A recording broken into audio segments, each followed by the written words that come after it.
Seems like everybody's gotten seated quite successfully. All right, well, welcome everyone to the Tool Foundry Showcase at the Brooklyn Navy Yard. We are so thankful to the Navy Yard for having us here. It was really the perfect space, as it's the home for about 400 entrepreneurs at the intersection of design and technology and manufacturing. It felt like the right setting to have these 5 teams here. My name is Elizabeth Bowling. I think I've met many of you, and those who I haven't, I look forward to meeting this evening. I am the program director for Tool Foundry and an engagement manager at Luminary Labs. And I've had the pleasure of working with these teams and our partners on this program for a little while now. Why are we all here? Tool Foundry is a initiative from Luminary Labs that is funded by the Gordon and Betty Moore Foundation and Schmidt Futures. And they have been really partners to us throughout this and advisors, and we're so thankful for their support on this program. It came about with a goal of supporting the development of low-cost, easy-to-use, accessible instruments. And the belief is that if more people have access to this type of instrumentation, it can enable people to indulge their curiosity, to drive science, and to solve real problems in their communities. And that was a big part of why this program came about. And we launched the Tool Foundry Accelerator with the idea that we wanted to support people who are inventing these tools and creating them, both to develop the tools and also think about driving towards sustainability and making sure that these tools persist.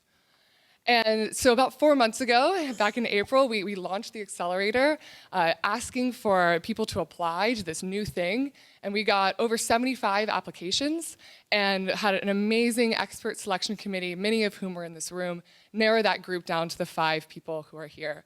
They really saw the inventiveness, the potential impact, and the commitment to expanding access to science in these 5 teams. So we're so thrilled to be here today. Over the past 4 months, these teams have been developing their tools by participating in webinars. They joined us for 2 days in person at the Autodesk Foundation for an in-person boot camp. They were supported by a group of mentors, again, many of whom are here, who provided one-on-one feedback, guidance, and helped them to develop further. And this is the culmination of that. This is the end of that 4-month development period where they're here to show you all both how they've grown, but also where they're going in the future. So this is going to be a full evening. We'll begin with a conversation between Sarah Hollaback, the CEO of Luminary Labs, and Kumar Garg, who's the Director of Technology and Society at Schmidt Futures. And they'll tell us a little bit about the impetus for this project, where we are today and why now is the time for this, and also what some of the vision for the future might be. Following that, we'll have our 5 teams present and share with you their tools, their work, and again, where they see this going. And then after the presentations, we'll invite you all downstairs to the first floor where we'll have demonstrations and a reception. The teams have set up their tools, and we'll be able to look at them and work with them and speak with the teams. And also, we'll have hors d'oeuvres and some drinks and have an opportunity to get to know each other better. So that is the plan for the evening. So with that, I will hand it off to Sarah and Kumar to share a few words. So you're welcome. So here's one. I've got one. Wow. Very intimate. I like that. Kumar. I was going to say, we're going to share a mic. So, Kumar, I want you to go back to the spring of 2018. So I went back. I actually found the first email he sent to me about what is now Tool Foundry. And it said, hey, can we talk? And that was it. So when Kumar sends you an email like, hey, can we talk? You say yes. And I'll never forget you saying, what would happen if everybody had access to science? And it was a very, I don't want to say it was vague, but it was sort of that fuzzy front end of a big idea. And it didn't occur to me, I'm embarrassed to say, that not everyone does have access to science. You think we have museums everywhere, people have magnifying glasses, you can get school kits, but that's actually not evenly distributed. So why don't people have access to science today? Yeah, one thing that I think what prompted my email was I've been part of a lot of conversations since I left working for the Obama administration, working for President Obama, around how do we make science available to everybody? And this became especially a poignant story, as people remember, in 2017, 2018. What does access to science look like? And people were sort of grappling with this question in lots of ways. But one way that I sort of thought about it was like the story of somebody like Manu Prakash, right? Where what Manu said was, what does access to science look like? Well, maybe access to science for children looks like a $1 microscope. And the crazy thing about Manu's story is I think people who think really hard about expanding access to science by using low-cost tools sometimes get forgotten. It's not the big research idea. It's not the big, discovery. But I think it's just as important. So I remember when we first came across Manu, I was sitting in the White House, and I had a colleague of mine, Robbie Barbero, who said, I talked to this guy, and it's like a crazy idea. He wants to build a $1 microscope, and he thinks that if he can get it to that price point, millions of kids will get a chance to play with science and actually do science. And Robbie's like, I looked at the specs, and they kind of check out. But like nobody's willing to listen. Nobody's like, what does this mean? And part of what was animating me in that conversation was, I think there are more Manus out there. I mean, obviously Manu's out there, but I actually think that there's a set of people who want to use their passion and talents that sit at the edge of data, and technology, of building things. But what they actually want to do is build community. They want to use those tools as to have other people find science, share what they're doing, share it with others, find other people like them. And I think that's an incredible set of people. But I think, when you're trying to make something really low cost, well, what's your business model? Or if you're trying to make something really low cost, what's your application to a federal agency for that? And I thought, for whatever reason, that kind of falls through the gaps.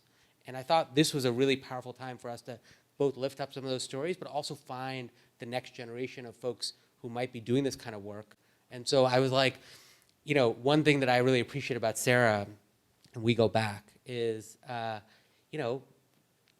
what Luminary is Luminary is really good at sort of taking some broad, like, how do we do this broad thing, and then actually thinking about, like, what are the next steps to it? And I was like, well, I need like a thought partner to actually figure out what are the next steps on this. So I was like, Sarah. Want to talk? Want to talk? Yeah. So that was the context. Well, and I remember those early days and that 2-pager, right? The famous 2-pager, right?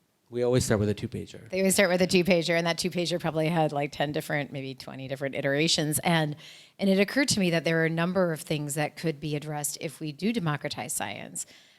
One is everybody gets to explore for their own. They can become critical thinkers. But also it might inspire people to become inventors themselves.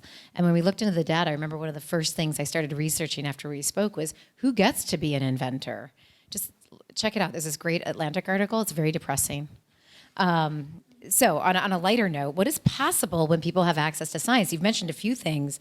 And you've sort of talked about scientific literacy a little bit, but to channel Janet Coffey, who you introduced us to a few months later, and who's again a wonderful underwriter of this program, she would say very simply, "I just want people to ask their own questions and get their own answers." Right?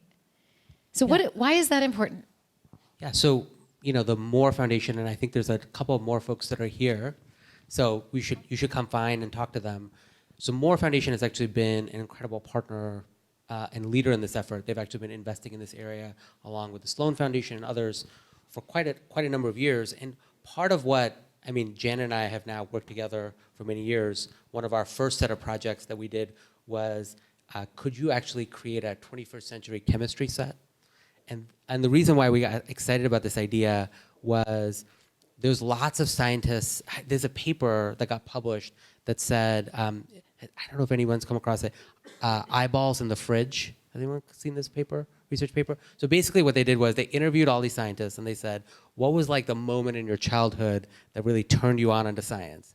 And one of the people they interviewed said, I was 7 years old, I opened up the fridge, and there was a jar, and there were two eyeballs staring at me. And it's like their older sibling had dissected some cow eyes and decided that just they're gonna leave them in the fridge.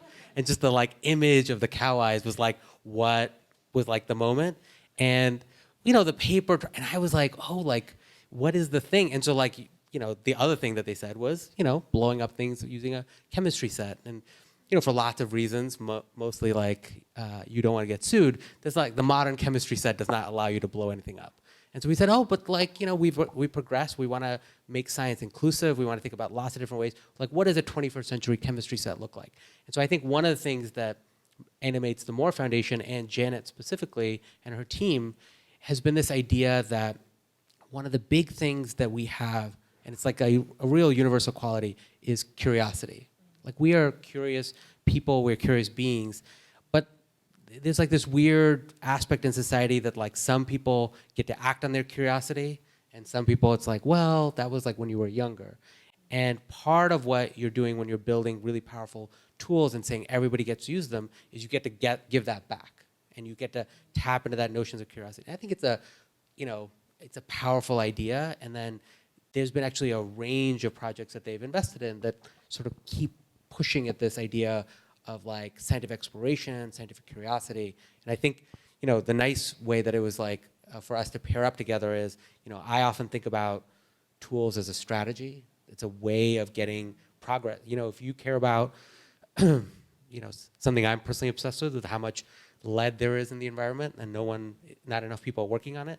So if you think tools might be a way to solve for that, think about what are the ways you get low-cost tools as a possible answer.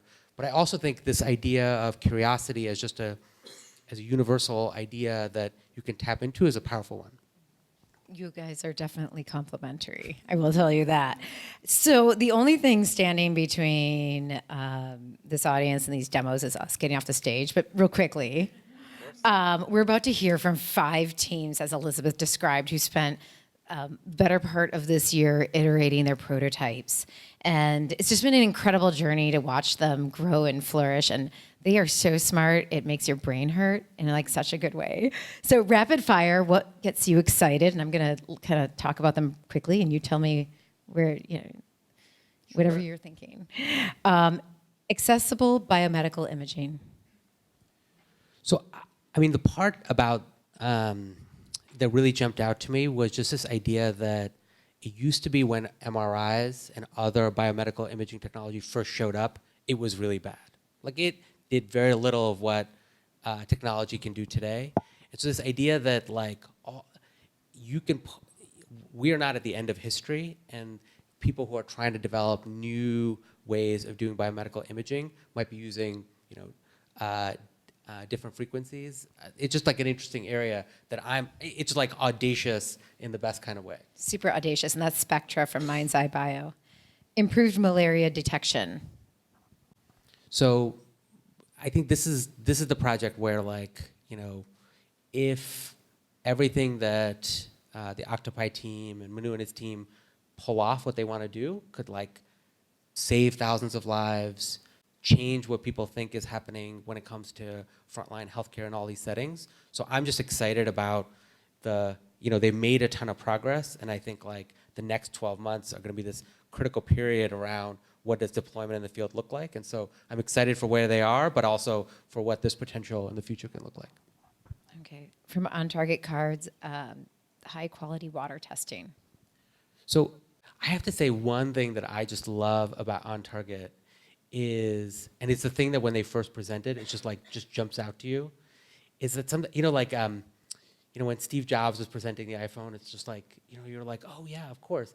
On Target is, the way it works is when you dip it into the water, based on whatever contaminant or that it's solving for, it just, the size of the circle is how it tells you how much of it is in the water.